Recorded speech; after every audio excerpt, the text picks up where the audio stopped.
Hello guys, welcome to Bungalow Engineers. Compaction क्या होता है, इसकी ज़रूरत क्या होती है, इसके इफ़ेक्ट क्या क्या होते हैं, टेस्ट कौन कौन से किए जाते हैं कॉम्पैक्शन के लिए, ये सारी चीज़ें आज हम इस वीडियो में डिस्कस करेंगे। तो शुरू करते हैं डेफिनेशन के साथ। कॉम्पैक्शन की डेफिनेशन होती है expulsion of air from the voids of soil मास। जैसे कि हम जानते हैं सॉइल स्ट्रक्चर में सॉलिड्स होते हैं और वॉइड्स होते हैं। वॉइड्स में आइदर एयर भरी होती है और वाटर भरा होता है, या तो दोनों साथ में भरे हो सकते हैं। तो एयर को बाहर निकाल के सॉइल को डेंसिफाई करने की जो प्रोसेस है उसको हम कॉम्पैक्शन कहते हैं।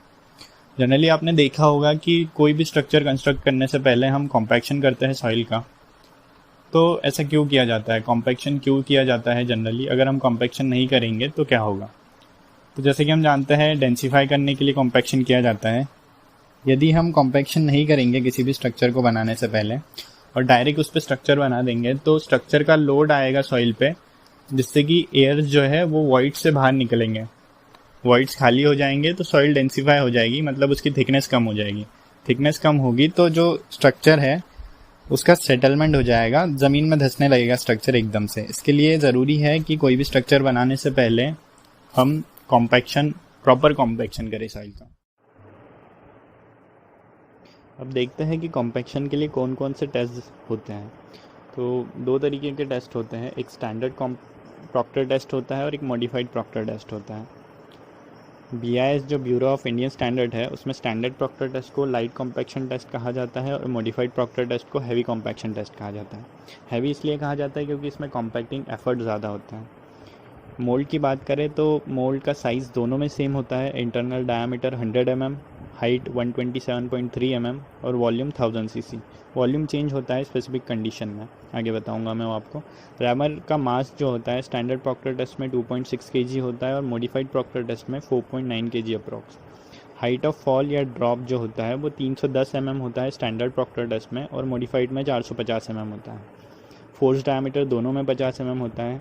कॉम्प्रेशन एक्टिव एफर्ट एनर्जी जो होती है वो स्टैंडर्ड प्रॉक्टर टेस्ट में 592 किलो जूल पर मीटर क्यूब होती है, वही मॉडिफाइड प्रॉक्टर टेस्ट में 2700 किलो जूल पर मीटर क्यूब होती है। ये कैसे निकालते हैं ये आगे डिस्कस करेंगे।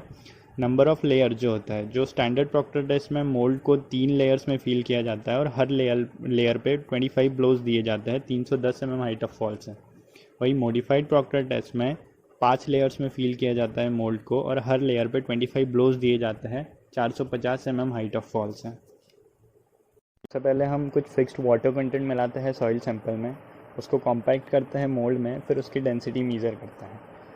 अगला सैंपल लेते हैं, उसमें कुछ अधिक वाटर कंटेंट मिलाते हैं, फिर उसकी डेंसिटी मीज़र करते हैं। ऐसे ही हम 5-6 सैंपल लेते हैं।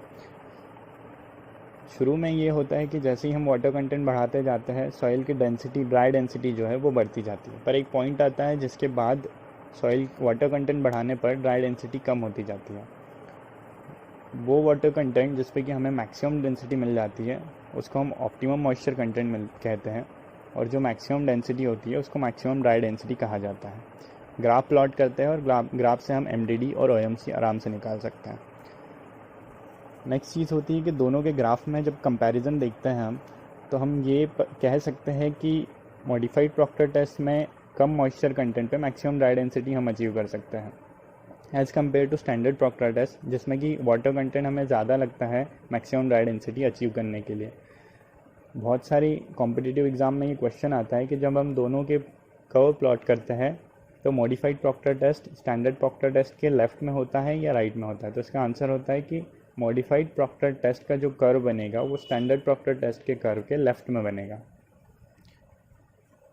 जैसे कि मैंने बताया था कि जो वॉल्यूम होता है 1000 cc मोल्ड का, वो किसी स्पेसिफिक कंडीशन में चेंज होता है। तो वो कंडीशन होती है कि यदि 20% ऑफ मटेरियल जो हमने सैंपल लिया है उसका 20% ऑफ मटेरियल 4.75 mm की CU पे रिटेन हो जाता है, उससे पास नहीं हो पाता है, तो हम 1000 cc की जगह 2250 cc का मोल्ड यूज़ करते हैं।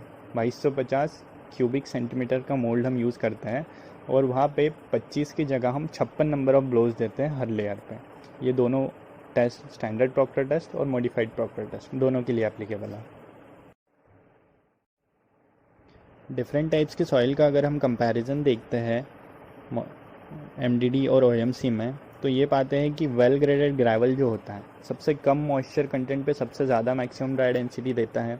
उसके बाद लो प्लास्टिक सिल्ट, उससे अधिक वाटर कंटेंट लगता है और मैक्सिमम ड्राई डेंसिटी ग्रेवल से थोड़ी सी कम होती है।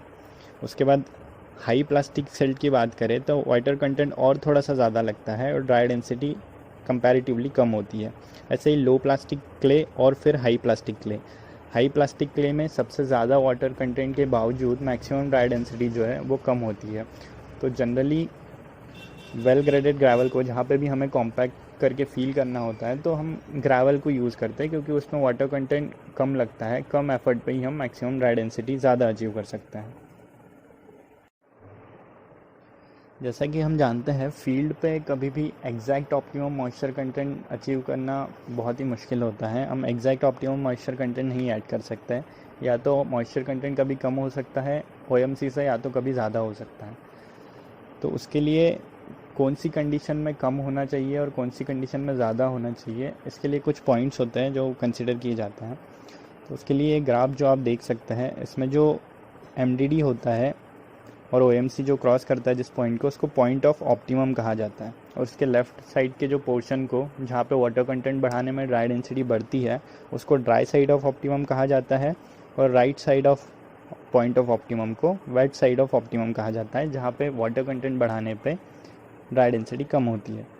क्योंकि इसमें वाटर कंटेंट ज़्यादा होता है इसलिए इसको वेट साइड कहा जाता है, और ड्राई साइड में वाटर कंटेंट OMC से कम होता है इसलिए इसको ड्राई साइड ऑफ ऑप्टिमम कहा जाता है। कंपैरिजन में हम देखते हैं कि ड्राई साइड में क्योंकि वाटर कंटेंट कम होता है इसलिए पोर वाटर प्रेशर जो कि पानी से होता है वो कंपैरेटिवली कम होता है।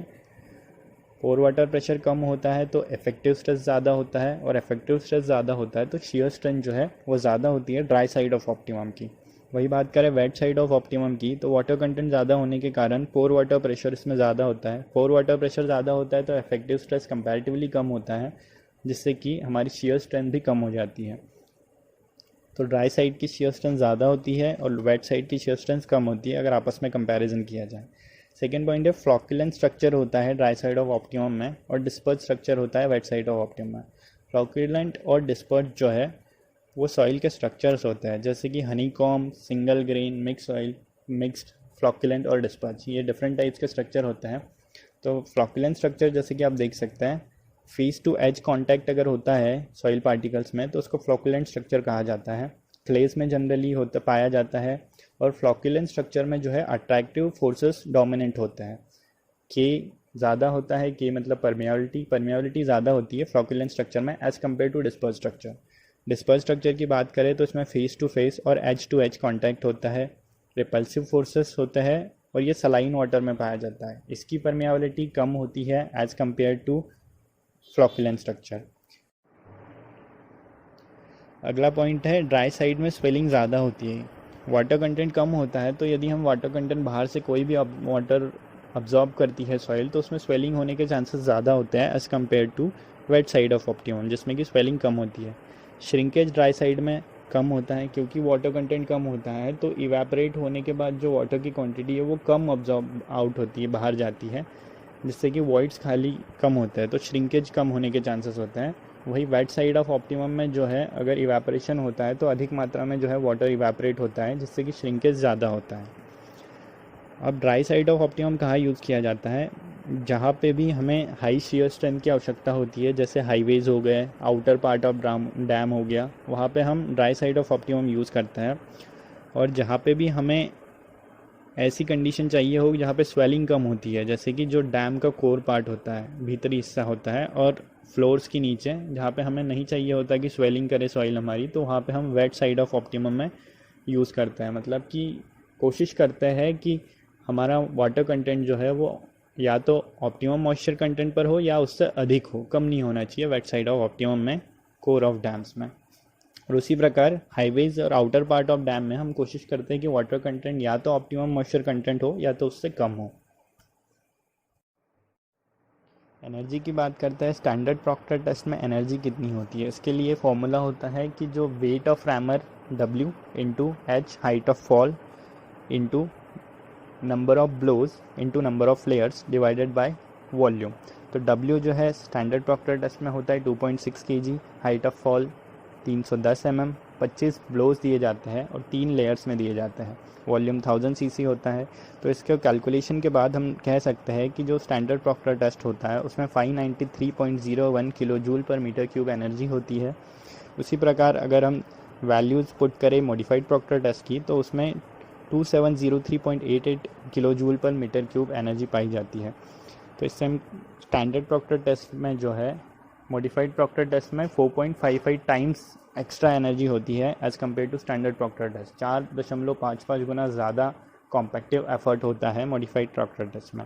एक और टर्म होती है रिलेटिव कॉम्पैक्शन या डिग्री ऑफ कॉम्पैक्शन, जो होती है density dry density achieved in field divided by dry density in lab. जैसे कि हम जानते हैं फील्ड में हम मैक्सिमम नहीं अचीव कर सकते, तो हम कोशिश ये करते हैं कि 90 to 95% अचीव कर सकें हम ड्राई डेंसिटी को फील्ड में लैब की कंपैरिजन में।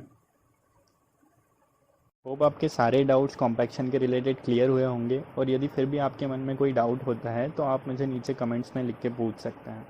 Thank you.